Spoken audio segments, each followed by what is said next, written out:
आपका चालू हो रहा है। सभापति महोदय, डिमांड 3940 पर नगरीय विकास एवं स्वायत्त शासन पर आपने मुझे बोलने का अवसर दिया, इसके लिए मैं आपका आभारी हूं। डिमांड्स पे चर्चा हम करते हैं इसलिए, और सरकार भी डिमांड पे हमारे से समर्थन या मांग पास कराने आती है। किस लिए आती है कि जनहित के जो कार्य हैं, जनहित के जो आपके सुझाव हैं या जो स्कीमें आप लेके आए हैं, उन्हें सदन के मार्फत पास कराया जाए।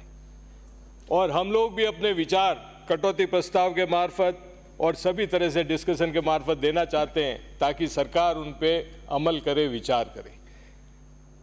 मैं उम्मीद करता हूं कि आप जो ये डबल इंजन की सरकार की बातें आजकल पूरे देश में चलती है और राजस्थान में विशेष तौर पे चलती है, राजस्थान को, आपका, राजस्थान का और केंद्र का फायदा मिले बजट के द्वारा। पर जब बचपन से हम डबल इंजन कब लगता था, आपको ध्यान है सभापति महोदय? हम बचपन से देखते थे जब एक इंजन फेल हो जाता था तो पीछे डबल इंजन लगाया जाता था ताकि वो मालगाड़ी या जो भी गाड़ी आगे खिसक सके। तो हमारा तो अनुभव ये है, फिर भी आप समझते हैं कि 2 इंजन लगाने से ताकत आएगी, तो अच्छा है, लगाइए और इसको चलाइए। और 5 साल आपके पास है, इसमें हम पॉजिटिव डिस्कशन के साथ, अच्छे सुझावों के साथ आगे बढ़े, क्योंकि जिम्मेवारी हाउस की है, इसको चलाने की जिम्मेवारी सरकार की ज़्यादा होती है। आप लोगों को हमारे सुझाव लेने चाहिए, उनको आगे अमल में लाने चाहिए। आज चर्चा में अनुभवी धारीवाल साहब, कृपलानी जी, सभी ने अपनी बातें कही जिन्होंने लोकल बॉडीज़ को संभाल रखा है। और एक बात सामने आई, काफ़ी हीटेड डिस्कशन भी हुए कि पट्टे गलत दे दिए, सही दे दिए। मैं धारीवाल साहब से सहमत हूं कि जो काम करेगा उससे गलत और सही भी होगा, और गलत है तो आप उस पर फैसला करिए। अगर आप काम को लेके ही बैठ जाओगे तो राजस्थान की जनता का विकास कैसे होगा? मुझे एक उदाहरण अभी बैठे बैठे याद आ रहा था कि कुछ सालों पहले सुप्रीम कोर्ट पे आतंकवादी हमला हुआ था, और उस हमले के दरमियान एक बात बाहर आई सामने कि सीसीटीवी कैमरे की फाइल कागजों में दबी हुई पड़ी रही। और किस लिए पड़ी रही? कि कोई अधिकारी उस पर निर्णय नहीं करना चाहता था, रिस्क नहीं लेना चाहता था। तो रिस्क तो लेना पड़ेगा। इस राजस्थान का विकास करना है, लोगों की समस्याओं का समाधान करना है, तो जोखिम उठाइए, फैसला कीजिए, अधिकारियों को भी छूट दीजिए और जनप्रतिनिधियों को भी उसमें शामिल करिए। मैंने देखा है, अभी गोपाल जी भी कह रहे थे फ्लाईओवर की बात, जोधपुर में बाबू सिंह जी नहीं बैठे हैं, बीजेएस में भी फ्लाईओवर बना, बिना सोचे समझे बन जाते हैं।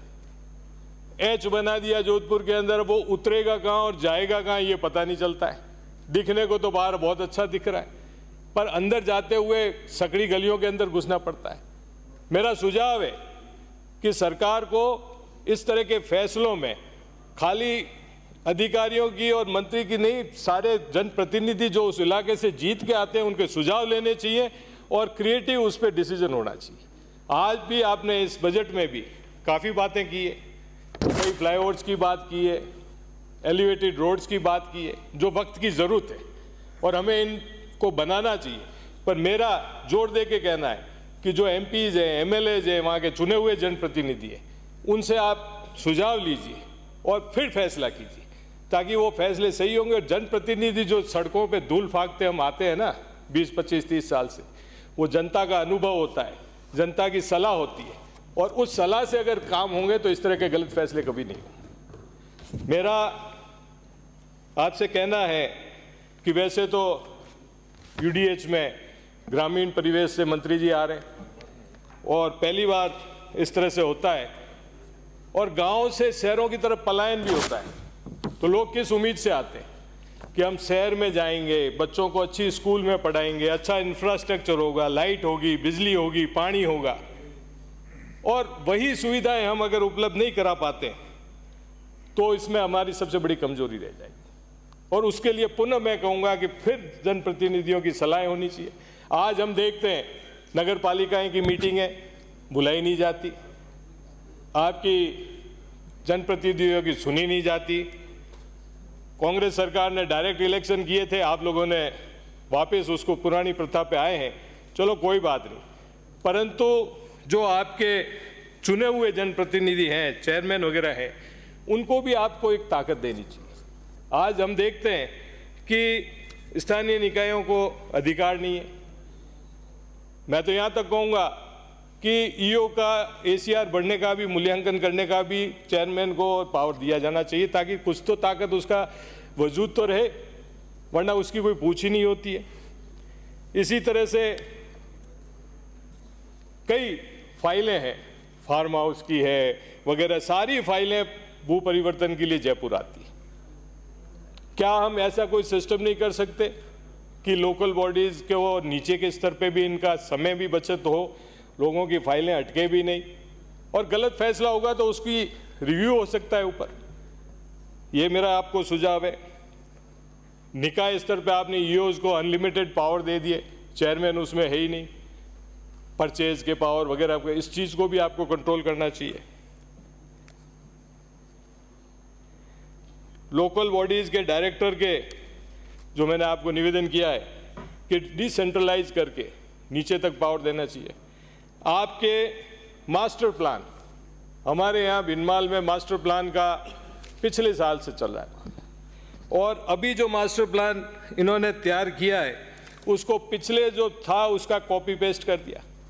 और उसके अंदर भी सबसे बड़ी चीज क्या चल रही है कि उसके अंदर कुछ भी चेंजेस करने हैं तो सीधा एसटीपी जोधपुर के पास संबंधित जगह के लोगों को बुलाया जाता है, और उसमें क्या नहीं होता है वो आप और हम सब जानते हैं, उसके बाद में उससे चेंजेस हो रहे हैं। तो इस चीज़ पे भी आपको ध्यान देना चाहिए सरकार को। भिनमाल के मास्टर प्लान की पुनः जांच करके जो कॉलोनीज पहले से रेगुलराइज हो चुकी है उनको पेरिफेरी से बाहर रख दिया। अब इसमें इंटेंशन क्या है आप लोग समझ सकते हैं उसमें।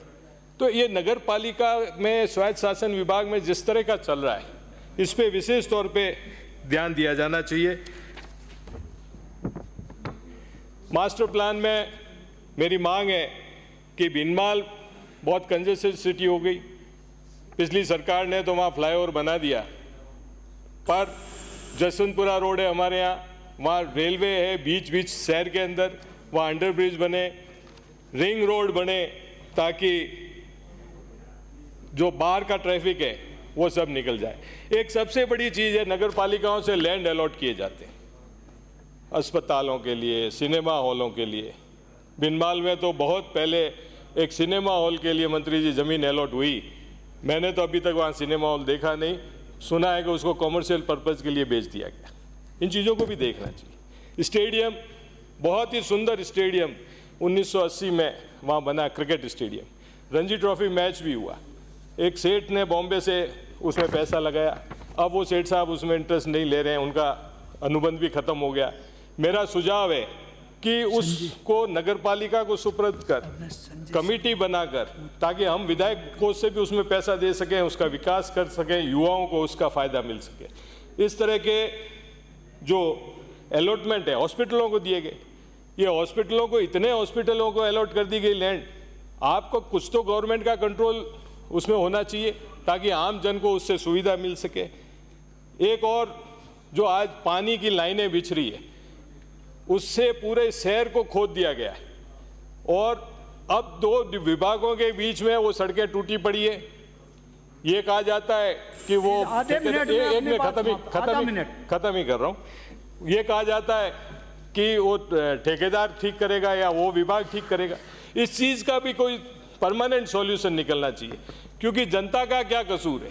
जनता को तो आपको सुविधाएं देनी चाहिए, और रोडें ठीक हो, बिजली पानी सब ठीक हो। मंत्री जी बाहर थे, मैं यही कहना चाह रहा हूँ आपको अंत में कि आप ग्रामीण परिवेश से आए, एक सौभाग्य है कि शहरों का भी सुधारने का अवसर है, और आप ऐसी सुविधा दें ताकि लोग इन शहरों में जाके रहें, एक अच्छे वातावरण में रहें, उन्हें भी लगे कि जो आपके नारा है आजकल स्वच्छ भारत का, वो वास्तव में स्वच्छ दिखे। ये मैं उम्मीद करता हूँ। धन्यवाद।